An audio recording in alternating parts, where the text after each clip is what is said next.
Hello friends, आज से तकरीबन 11 से 14 डेज़ बाकी हैं और ये वीडियो मैं रिकॉर्ड कर रहा हूँ। 11 डेज़ इसलिए लिखे हैं क्योंकि कहीं न कहीं वो 3 दिन हो सकता है, कोई आज देखेगा, कोई 2 दिन बाद देखेगा। तो 11 days is sufficient to prepare for that. अगर आपके पास 14 डेज़ हैं, बढ़िया है। हो सकता है एक आध दिन आप वेस्ट करो कहीं पे उत्तरायण वगैरह पे। तो कुल मिला के ये जो प्लान बनाया है, ध्यान से इसको देखना और फॉलो करना।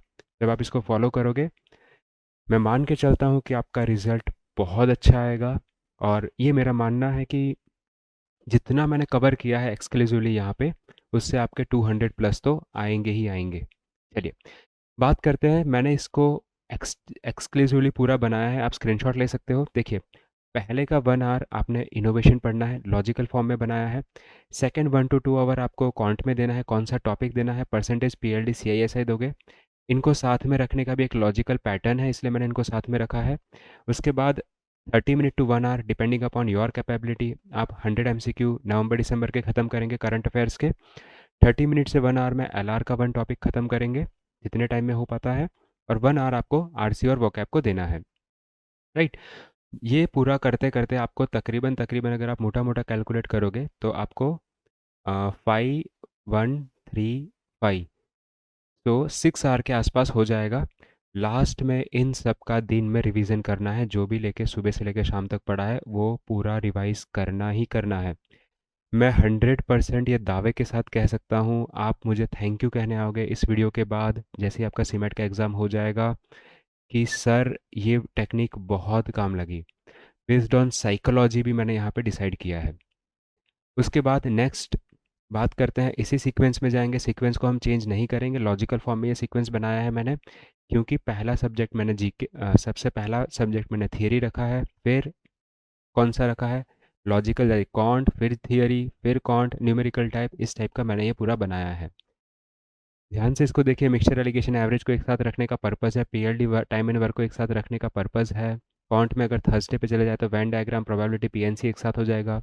फ्राइडे को लीनियर इक्वलिटीज, मॉड्यूलस ये खत्म हो जाएगा। सर्ज इंडाइसिस खत्म हो जाएगा, नंबर सिस्टम का पार्ट सैटरडे को। बाकी सब चीज़ें सही है। ध्यान से आप देखोगे तो वर्बल में आपको दिखेगा वोकैब ग्रामर, वोकैब के साथ इडियम एंड फ्रेजेस ले लेना।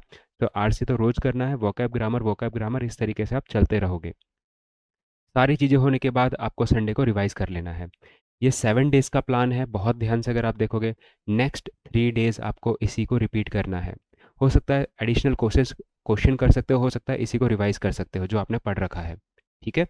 दूसरी चीज़ मैं आपको ये बताऊं तो अगर अल्टरनेट डे पे आप मॉक टेस्ट दे सकते हो, बहुत सारी ऑनलाइन वेबसाइट्स हैं। अगर आप बोलोगे तो मैं कोशिश करूंगा आपको नाम बताने की, बट बहुत सारी ऑनलाइन वेबसाइट्स है जहाँ पे आप टेस्ट दे सकते हो।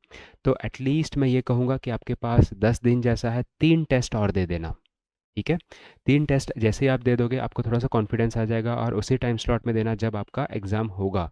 एडमिट कार्ड आने के बाद आपको पता चल जाएगा, उसी स्लॉट में आपको देना है। इतना फॉलो कर लो, भले ही आपने अब तक कुछ भी ना किया हो या बहुत कम पढ़ा हो। कुछ भी ना किया हो तो थोड़ा सा एग्जाजरेट हो जाएगा, बट बहुत कम भी पढ़ा है फिर भी ये आपको बहुत काम लगेगा। इसी को आप फॉलो करोगे नेक्स्ट, और नेक्स्ट सैटरडे तो अपनी एग्ज़ाम है, ठीक है।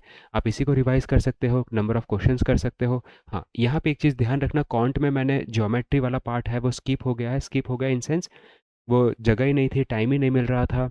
तो मैंने ये सोचा है कि आप लोग ज्योमेट्री को यहाँ पे संडे के पार्ट में कवर कर लेना, ठीक है।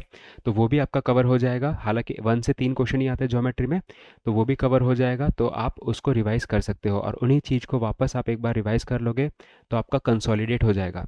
आई होप मेरे अप्रोच आपको पसंद आ रहे होंगे। आपका सपोर्ट बनाए रखिएगा। Thank you so much. जय हिंद, वंदे मातरम।